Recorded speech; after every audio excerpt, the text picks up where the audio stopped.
नमस्कार दोस्तों, आध्यात्म के एक और नए अंक में आपका हार्दिक स्वागत है।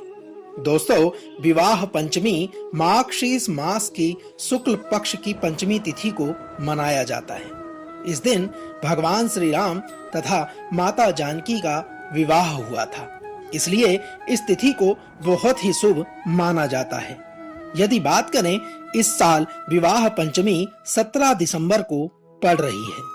ऐसी मान्यता है कि इस दिन भगवान श्री राम व माता जानकी की आराधना करने से जीवन की सभी समस्याएं दूर हो जाती हैं। जिनकी शादी में बाधा आ रही है, उनकी रुकावटें भी दूर होती हैं तथा सुयोग्य जीवन साथी प्राप्त होता है। विवाह पंचमी विशेष त्योहार है। इसे अयोध्या तथा सीता जन्मभूमि जनकपुर धाम में बहुत धूमधाम से मनाया जाता है। यदि बात करें, वैसे तो विवाह पंचमी पूरे भारत में धूमधाम से मनाई जाती है, लेकिन बिहार के मिथिलांचल में यह त्योहार हर्षोल्लास के साथ मनाया जाता है। इस दिन लोग अपने घरों तथा मंदिरों में राम सीता का गठबंधन कर बाल कांड का पाठ करते हैं। दोस्तों, इसी कड़ी में आज हम विवाह पंचमी से जुड़ी एक पौराणिक कथा का वर्णन आपके बीच में करने जा रहे हैं। तो आइए आरंभ करते हैं विवाह पंचमी से जुड़ी पौराणिक कथा के सार को। दोस्तों, विवाह पंचमी से जुड़ी एक पौराणिक कथा प्रचलित है। इस कथा के अनुसार सीता माता का जन्म धरती से हुआ था। ऐसी कथा प्रचलित है कि राजा जनक हल जोत रहे थे, तभी उन्हें एक बच्ची मिली और वह उस बच्ची को लेकर अपने महल में आ गए। उस बच्ची का राजा जनक ने अपनी पुत्री की तरह पालन पोषण किया। उसके बाद उन्होंने उस बच्ची का नाम सीता रखा।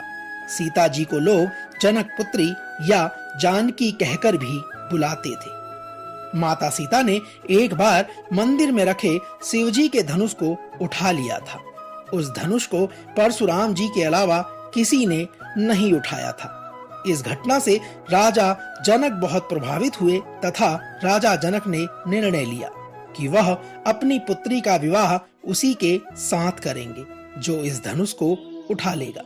उसके बाद राजा जनक ने माता सीता के विवाह हेतु स्वयंवर का आयोजन किया और राजकुमारों को निमंत्रण भेजा गया।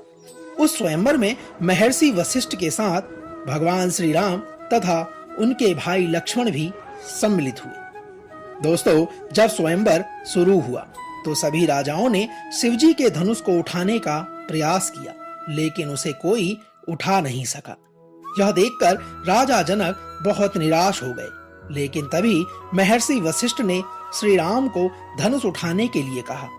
भगवान श्री रामचंद्र जी ने गुरु की आज्ञा का पालन कर धनुष को उठाकर उसमें प्रत्यंचा चढ़ाई, तभी धनुष टूट गया। धनुष के टूटते ही श्री राम स्वयंवर को जीत गए तथा भगवान श्री राम का विवाह माता जानकी के साथ संपन्न हुआ। ऐसी मान्यता है कि विवाह पंचमी के दिन ही भगवान श्री राम और माता सीता का विवाह हुआ था, इसलिए इस दिन को बहुत ही शुभ माना जाता है। दोस्तों, आइए जानते हैं कि इस विवाह पंचमी के दिन हमें क्या करना चाहिए। यदि बात की जाए, विवाह पंचमी के दिन प्रातः स्नान कर साफ कपड़े पहनने चाहिए। अगर संभव हो तो नए वस्त्र को धारण करें। फिर पवित्र मन से श्री राम माता सीता के विवाह का संकल्प लें। उसके बाद घर के मंदिर में भगवान श्री राम तथा माता सीता की प्रतिमा को पीले तथा लाल वस्त्र से सजाएं। प्रतिमाओं को सजाने के बाद श्री रामचरितमानस के बाल कांड का विवाह प्रसंग पढ़ें। बाल कांड पढ़ने के उपरांत माता सीता और भगवान श्री राम की आरती उतार कर प्रसाद वितरित करें। यदि बात करें, हिंदू धर्म में विवाह पंचमी का विशेष महत्व है।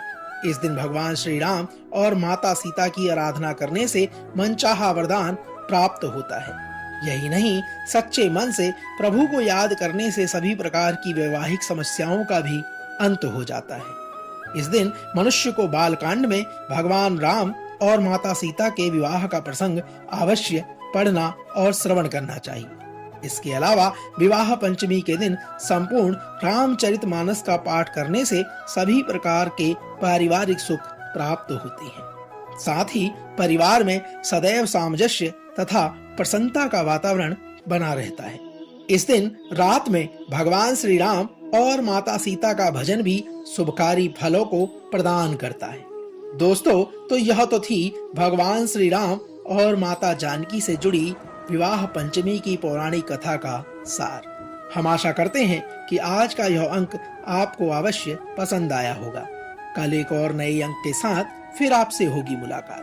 तब तक जय सिया राम।